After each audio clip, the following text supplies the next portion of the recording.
A continuación, presentamos a la doctora Esther Canedo, profesional del Complejo Hospitalario Universitario da Coruña y que hablará de COVID y gestación.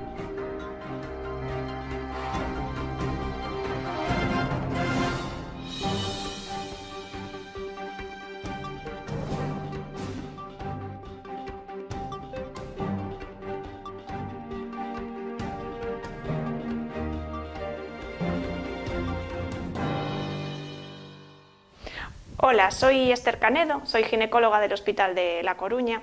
Quería agradecer a la Sociedad Gallega de Obstetricia y Ginecología su invitación para dar esta charla sobre COVID y embarazo. Vamos a empezar recordando cómo comenzó esta pandemia. A finales de diciembre de 2019, China comunica varios casos de una neumonía viral desconocida. Todos los casos están relacionados con el gran mercado de la ciudad de Wuhan. El 7 de enero de 2020 ya comparte la secuencia genética del virus, lo que posibilita el desarrollo de kits diagnósticos. Se empiezan a diagnosticar casos de neumonía viral fuera de China. El 11 de febrero la OMS da nombre a esta nueva enfermedad, COVID-19, y un mes más tarde la OMS declara la situación de pandemia global.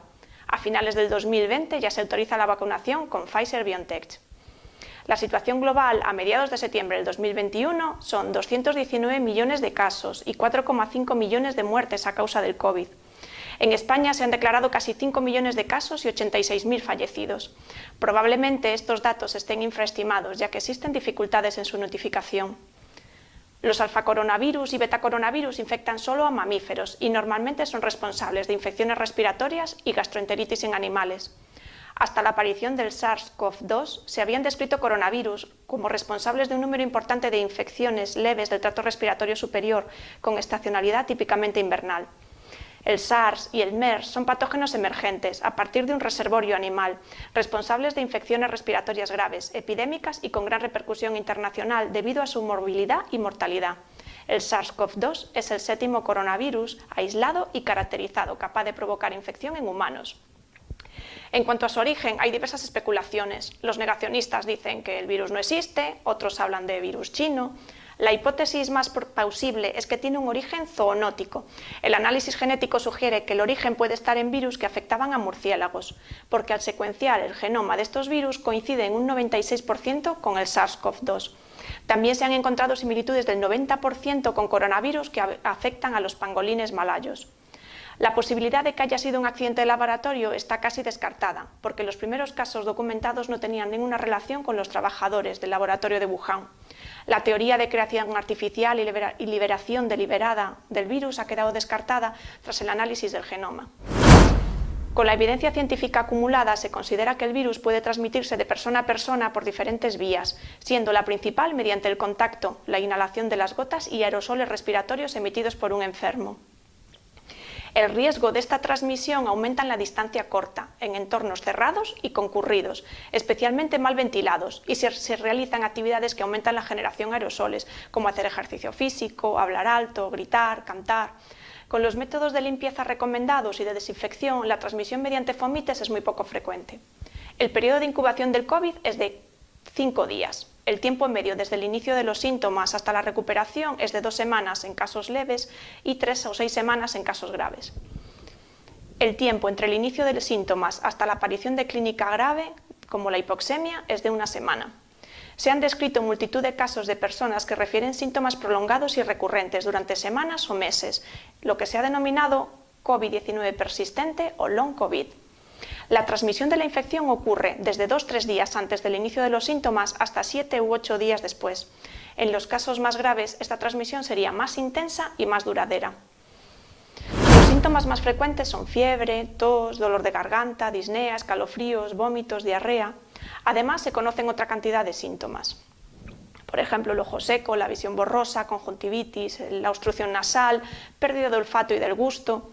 La frecuencia con la que se presenta la anosmia y la ageusia está descrita entre el 5 y el 65%, siendo en muchos casos el primer síntoma. Se han observado manifestaciones dermatológicas muy variadas, como erupciones tipo rash, sobre todo en el tronco, o lesiones vesiculosas similares a la varicela o a la púrpura. En los dedos de manos y pies puede haber lesiones acrocianóticas, parcheadas, de pequeño tamaño, y a veces con ampollas, más frecuentes en niños y adolescentes. Se describe mayor incidencia de fenómenos trombóticos asociados a casos de COVID-19 que se manifiesta como infarto cerebral, isquemia, muerte súbita, embolismos, y también se observa una mayor incidencia de sangrados. En España, con datos hasta el 10 de marzo de 2021, el 7,2% de los diagnosticados requirieron hospitalización y el 0,7% requirió ingreso en UCI. La carga viral se ha identificado como un marcador pronóstico independiente de la mortalidad. Los hallazgos de laboratorio son consistentes con el síndrome hiperinflamatorio observado en otras infecciones, como el SARS o la gripe aviar, conocida como tormenta de citoquinas, que conduce al deterioro de los pacientes. Hay una elevación progresiva de los niveles de neutrófilos, indicadores de inflamación y de daño miocárdico, con la progresión de la enfermedad. Un fenómeno observado en el COVID-19, al igual que en otras enfermedades infecciosas, es la activación de la coagulación. En este proceso, la trombina se convierte el fibrinógeno en fibrina y la fibrina es degradada dando lugar al dímero D, que se utiliza como marcador de la activación del sistema de coagulación. La activación excesiva de la coagulación está asociada a fenómenos trombóticos, daño tisular y peor pronóstico de las personas con sepsis. En la fase inicial, las manifestaciones clínicas son secundarias al virus, con síntomas sistémicos y respiratorios leves. Durante este periodo el virus se replica y se une a los receptores de la angiotensina 2 que se localizan sobre todo en el endotelio pulmonar y el endotelio vascular. Suele haber linfopenia ligera, sin otras anomalías analíticas. La mayoría de los pacientes presentan únicamente esta fase de la enfermedad y justifica que alrededor del 80% de los casos de infección presenten síntomas leves. En algunos casos, a la fase inicial le sigue una fase intermedia en la que se inicia la respuesta inmunitaria del huésped. Comienza la inflamación pulmonar y se desarrolla una neumonía viral con tos y disnea. El tiempo medio desde los primeros síntomas hasta el inicio de la disnea es de unos 5 o 8 días. En esta fase es cuando se suele producir el ingreso hospitalario requerido hasta en un 14% de los pacientes. El tiempo medio entre el inicio de los síntomas y la hospitalización es de unos 7 días. Durante esta fase intermedia se identifica un aumento de la linfopenia. Otros hallazgos analíticos frecuentes son la trombocitopenia, la prolongación del tiempo de protombina, el aumento de enzimas hepáticas transaminasas y la elevación de marcadores inflamatorios sistémicos, como la LDH, la ferritina, la proteína C reactiva y la velocidad de segmentación. La fase tardía o grave se caracteriza por un síndrome de hiperinflamación sistémica, con afectación pulmonar y muy mal pronóstico. Así, de los pacientes ingresados, hasta un 26% puede requerir ingreso en UCI y ventilación mecánica invasiva. Un 5% de los casos presenta una enfermedad crítica, con síndrome de distrés respiratorio, shock o disfunción multiorgánica. El síndrome de distrés respiratorio del adulto es la mayor complicación en pacientes con enfermedad grave y la principal causa de ingreso en UCI en el 60% de los casos. En esta fase, los marcadores de la inflamación sistémica se encuentran muy elevados. Puede observarse también elevación de troponina, la disminución progresiva del reencuentro linfocitario, el aumento progresivo del dímero D y el deterioro de la función renal se asocian a mayor mortalidad. Los pacientes que requieren ventilación mecánica presentan una alta mortalidad, entre un 60 y un 80%. Y ahora nos centraremos en las manifestaciones del COVID durante el embarazo e intentaremos responder a estas preguntas. En las mujeres embarazadas, las manifestaciones clínicas son similares. Los síntomas prevalentes son fiebre y síntomas de las vías respiratorias altas. Hay algún estudio que describe a las embarazadas como menos susceptibles a presentar síntomas en casos de COVID leve. Cuando exploremos a una gestante con síntomas COVID tenemos que fijarnos en la frecuencia respiratoria. En casos de disnea, que pueden presentar saturación de oxígeno normal a expensas de aumentar la frecuencia respiratoria. Los cambios analíticos en COVID moderado o severo son similares en pacientes no gestantes. Tenemos que tener en cuenta que en el embarazo el dímero D está elevado. En gestantes con clínica leve se recomienda, al igual que población general, aislamiento domiciliario. Se mantendrá más o menos 7 días desde el inicio de los síntomas y siempre cuando el cuadro clínico se haya resuelto. Se puede administrar paracetamol en caso de fiebre. Es conveniente hacer un seguimiento telefónico, informando de los signos ante los que debe acudir a urgencias. Fiebre persistente que no cede con antitérmicos o dificultad respiratoria. En caso de que presente comorbilidad grave, confusión o mala evolución, recomendaremos el ingreso hospitalario. En un estudio retrospectivo, Tan y colaboradores observaron que la administración de heparina de bajo peso molecular profiláctica a unos 100 pacientes COVID-19 comparado con una serie de 500 a los que no se dio, se asociaba de forma significativa con reducción de la mortalidad en los casos más graves. Las mujeres embarazadas tienen un riesgo de enfermedad tromboembólica venosa entre 4 a 5 veces superior que las mujeres de su misma edad no embarazadas. Y la infección por COVID debe considerarse un factor de riesgo de enfermedad tromboembólica. La Sociedad Española de Trombosis y Hemostasia recomienda el uso de heparina profiláctica ajustada al peso en mujeres infectadas, en gestantes infectadas. Siempre hay que hacer una buena anamnesis, buscando otros factores de riesgo de enfermedad tromboembólica, recomendar una hidratación adecuada y movilización en la medida de lo posible. En cuanto al COVID grave, no hay un tratamiento estandarizado para las gestantes. El objetivo es mantener una saturación de oxígeno por encima del 92%. Para ello, administraremos oxígeno de manera secuencial, bien con gafas nasales, Ventimas, CPAP y ya en último extremo con intubación orotraqueal o ECMO. Normalmente se iniciará tratamiento con corticoides si precisa tratamiento con oxígeno. En casos graves se puede administrar tocilizumab. Es un anticuerpo monoclonal capaz de bloquear el efecto de la interleuquina 6. Se usa para modular la respuesta del huésped, pero no la actividad viral.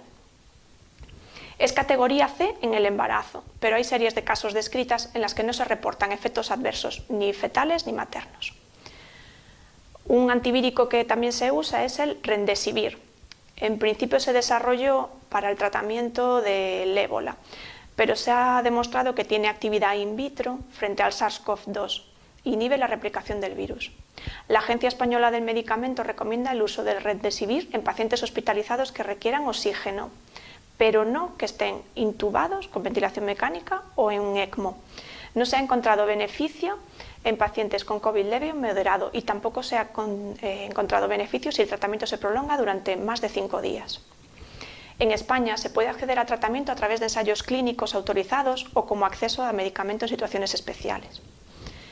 En gestantes en tratamiento profiláctico con aspirina por un cribado de alto riesgo de preeclampsia, algunos autores recomiendan suspender temporalmente su uso si presenta trombopenia en las analíticas.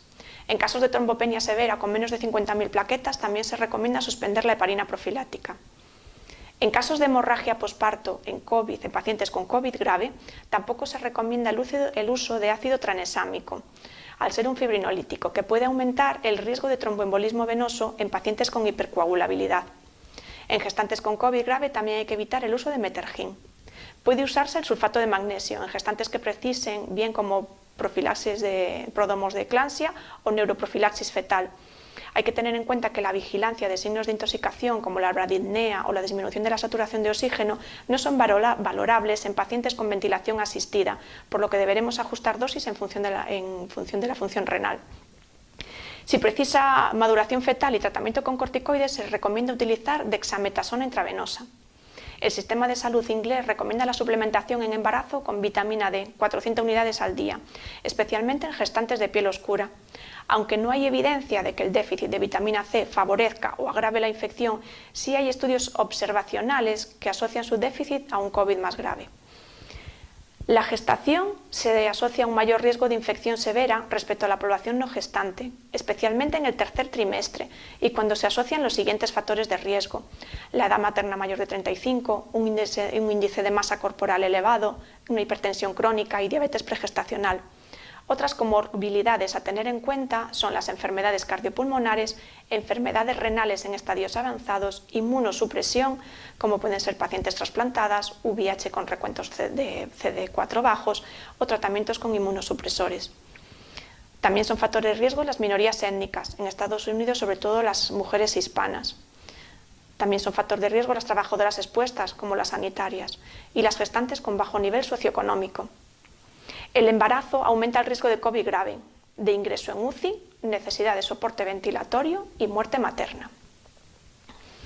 Hay varios estudios publicados que comparan el mayor riesgo de complicaciones en gestantes comparadas con grupos de mujeres no embarazadas de su misma edad, como los trabajos de Zambrano en USA y Martínez Padilla en México. También aumenta la asociación con preeclampsia. En los primeros estudios publicados no parecía que hubiera una relación entre preeclampsia y COVID, pero a raíz de este metaanálisis publicado en el 2021 demuestra un aumento de riesgo en gestantes con COVID, especialmente en casos graves. También el Vall d'Hebron ha publicado una serie de casos de síndrome de preeclampsia-like. Los cambios analíticos de COVID grave, la trombopenia, el aumento de transaminasas o la proteinuria pueden confundirse con preeclampsia. Suelen ser alteraciones transitorias y si la paciente está estable podemos continuar con la gestación. Para diferenciar una preeclampsia light de una preeclampsia se pueden utilizar los factores angiogénicos. No se ha demostrado aumento de abortos o malformaciones. Hay algún caso documentado de transmisión vertical, pero no es la norma. Los recién nacidos infectados suelen presentar clínica leve y la mayoría de casos de infección en recién nacidos es postnatal, por contacto con sus cuidadores. La mayor complicación neonatal es la prematuridad, en la mayoría de los casos iatrógena, ya que nos vemos obligados a finalizar el embarazo para poder mejorar la función respiratoria materna. También se ha asociado con aumento de la mortalidad intraútero. En cuanto a la atención al parto, el personal sanitario debe usar equipos de protección individual adecuados. Se debe permitir el acompañamiento. Nosotros no dejamos un acompañante COVID positivo, ya que debe estar aislado en su domicilio. Al acompañante no COVID se le proporciona un equipo de protección adecuado que se le informa del riesgo de contagio. Se recomienda el uso de una analgesia epidural precoz, ya que en caso de cesárea la intubación orotraqueal tiene más riesgo de formación de aerosoles. Se recomienda un registro cardiotocográfico continuo durante el trabajo de parto, porque la hipoxia materna se asocia con alteraciones en la frecuencia cardíaca fetal. Podría valorarse el uso de monitorización intermitente en gestantes COVID asintomáticas o leves. En cuanto a la rotura de bolsa amniótica, el Royal College lo permite, así como el electrodo interno fetal y la microtoma de calota para pH. Nosotros no realizamos microtoma de calota en casos de registro alterado. Hay que tener en cuenta el aumento de tiempo que lleva a organizar el traslado a quirófano y la cesárea con las medidas de protección COVID adecuadas. Se debe realizar piel con piel al nacimiento y permitir la lactancia materna con las medidas de protección adecuadas, mascarilla, lavado de manos. En cuanto a la donación de sangre de cordón, el Centro de Transfusión de Galicia solo lo recoge si la madre tiene una PCR negativa en el momento del parto. Es importante controlar la saturación de oxígeno y la frecuencia respiratoria durante el trabajo de parto. Nuestro manejo del COVID leve o asintomático no difiere mucho del control habitual de un trabajo de parto estándar.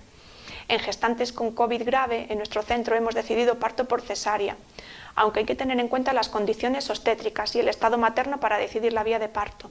No está contraindicada la inducción.